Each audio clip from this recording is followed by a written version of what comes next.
Ngayon naman po ay gagawa po tayo ng gerbera. Ang gagawin ko pong kulay ay ito pong kulay na jujube red. Meron pa ako ditong 8 piraso at ito nga po tinupi ko po siya sa kalahati at lalagyan po natin ng glue, ididikit po natin at ganun din po yung gagawin sa magkabilaan. Ito po yung paraan na para sa akin ay madali sa paggawa po ng gerbera. Kasi nung una ay isa-isa po yung aking pong tinutupi. Pero ito, kapag ganito pong style yung gagawin mo sa pagtupi, ay 2 petals na po yung magagawa mo sa isang fuzzy wire na hindi mo na po kailangan magtupi at hindi mo na kailangan ang maggunting o maggupit. Yun po yung ibig ko pong sabihin.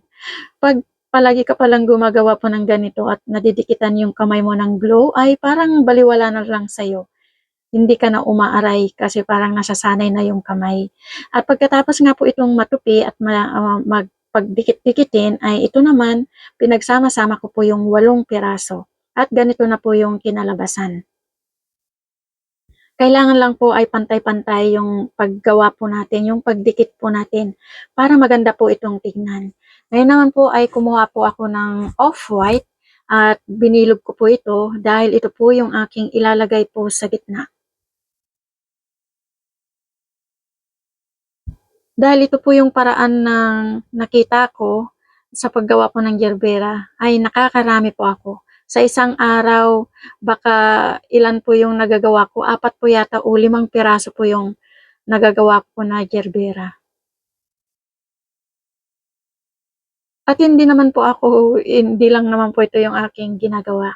Ito po ay ginagawa ko lamang pong libangan kapag wala pa akong ginagawa at nakaupo at sa halip po na ano bang magmuni-muni, na mag-isip ng hindi po maganda, ay ito na lang po yung aking pong ginagawa. Yan, dahil alam po natin ang nangyayari sa ating bayan, 'di ba? Sabi nga nila, napakagulo na yung ating bayan kung ano-ano na yung mga pinag-uusapan. Ako hindi po ako nanonood yung mga ganun dahil ayoko pong maano, yung bang magulo yung aking utak. Basta sa akin na lamang po ay pinapanalangin ko na lamang na maging maayos, maging payapa ang ating bansa.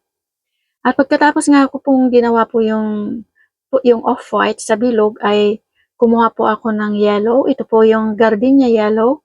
Ginawa ko pong spiral at idinikit ko po siya ulit para lumabas po yung kulay ng ating pong gerbera. At pagkatapos po nito ay ito na nga po ay tinutupi ko na yung ating mga petals. Inuna ko pong tinupi yung nasa ilalim. Yan. And then, ganyan lang po. Napakadali. Diba? O, anong ginagawa mo? Gumawa ka na rin.